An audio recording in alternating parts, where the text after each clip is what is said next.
Good morning everyone. I'm going to attempt, well not attempt, I made this many times but I've never done it for YouTube before now. So this is going to be a pork vindaloo curry which I've adapted from other recipes to our own taste. I'm actually going to make it with pork. I know a lot of people don't like pork but this is what we like. You can do it with beef, lamb, chicken. Obviously chicken you wouldn't marinate quite so much, but anyway, here goes. Well, first of all, I'm going to marinate the meat. There's about 2 pounds of meat in there. We're going to have 100 ml of red wine vinegar. And to that, I'm going to add 2 teaspoons of salt. 1, 2. And then we're going to add 2 tablespoons of oil. I'm using vegetable oil, but I'm sure you can use any. So there's 1, 2. And then we're going to mix it together. This is our marinade for our meat. Doesn't look very yummy, but it does moisturise the meat and tenderise it. So here goes, we're going to pour that over.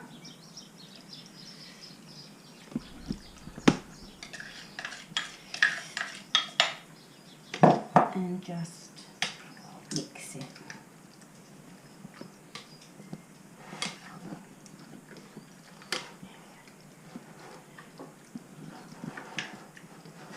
And next step,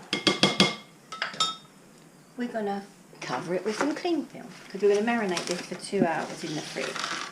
If you're using lamb or beef, you can marinate it longer. I do find with pork, if I marinate it too long, it does literally fall apart too much.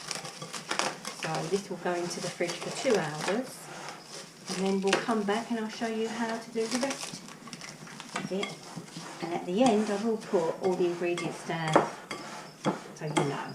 Here we go, so that's all marinated, covered, and we're going to put it in the fridge, which is 9:45.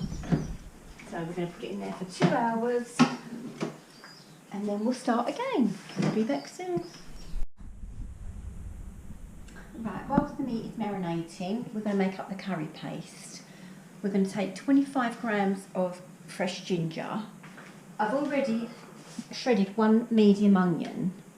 So there's the ginger.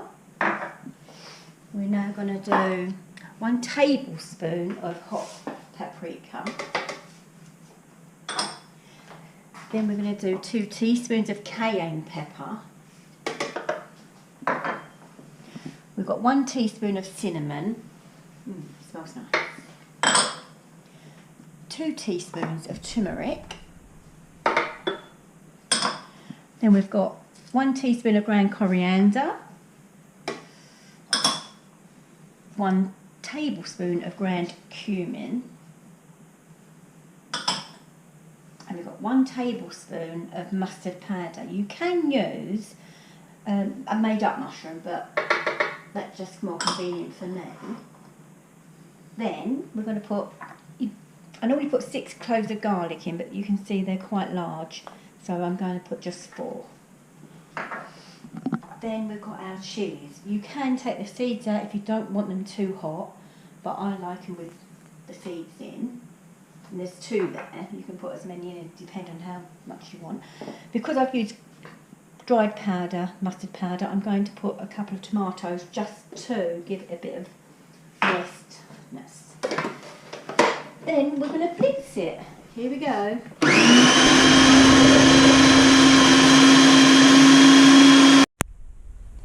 Right, that's the consistency I'm looking for. You can do it more if you've got a... But I'm going to now put it into a bowl because you will need that once the meat is ready. Smells good. Lovely. And hot.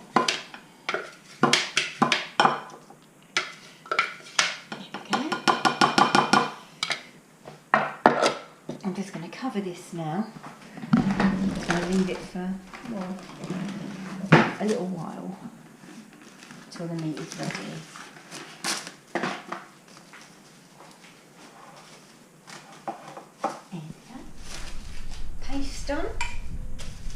more step ahead.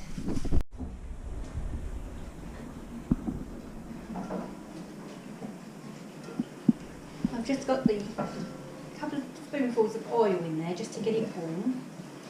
And then I'm going to go and get the meat out the fridge now because it's been 2 hours. And what we're going to do now, we're going to batch this off in the oil so that we can seal the meat basically. So what we'll do, we're going to take one spatula at a time.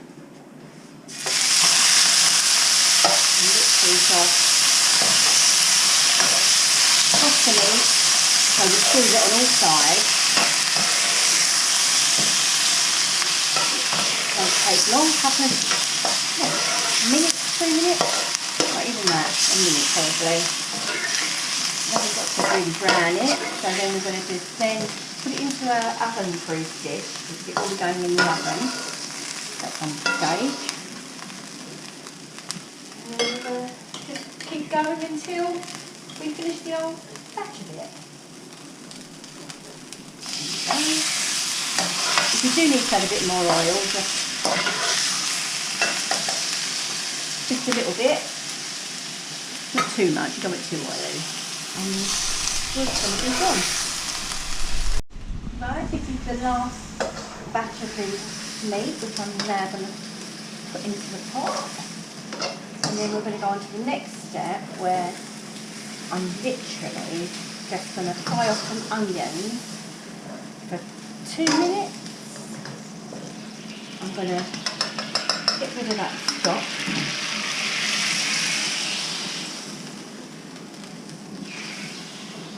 Don't want too much. Now this is 2 medium onions, which I'm now going to just literally saute for a couple of minutes till they go transparent. Right, as you can see, the onions are been stewing for about 2 minutes, which they're done. I've got to tell you that I did put the oven on at 180 degrees. If you need gas, it's 350. I've got a fan oven, so I do change it to 160 if I want it to cook for a little bit longer. So now this is the curry paste we made earlier, and we're just going to mix that to infuse it with the onions, just to cook it off for about 2 minutes, maybe, yeah, 2 minutes maximum really. And then you'll get that smell of all the spices coming up. Right, it's ready to be put into our pot now. As you can see, it's all infused with the onion and it smells yummy. Right. I'm now going to deglaze the pan with the marinade. We want every little bit of flavour we can.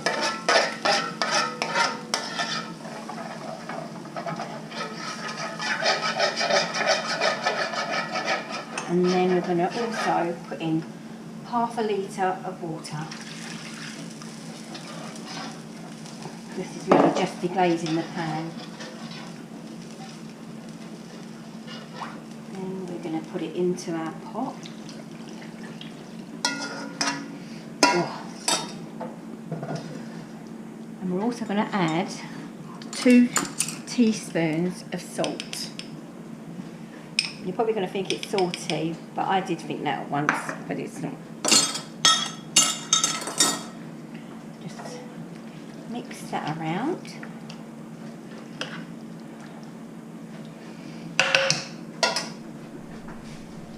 Two bay leaves, I'm going to put 3 in. And we also, a bit of parchment paper, baking paper, into a circle to do your pot, press it down, lid on, and that's going to go in the oven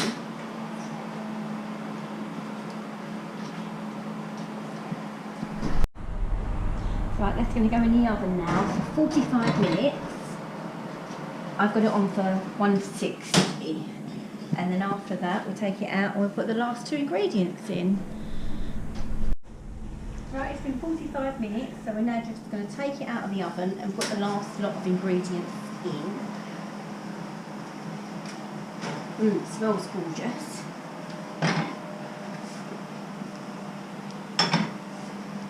And what I'm going to do is put the oven door to keep the heat in.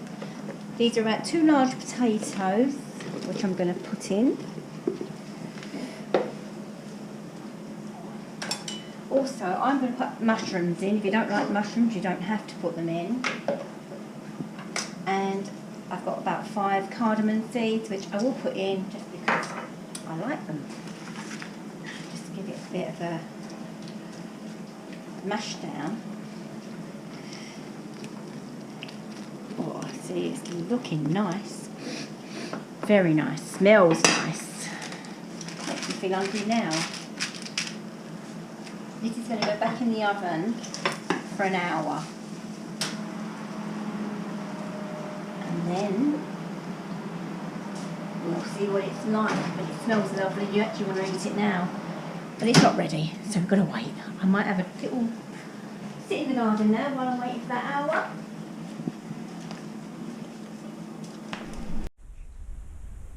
Right, we're ready to come out of the oven now. It's been in for another hour since we last put the potatoes in and the cardamoms. And here he goes.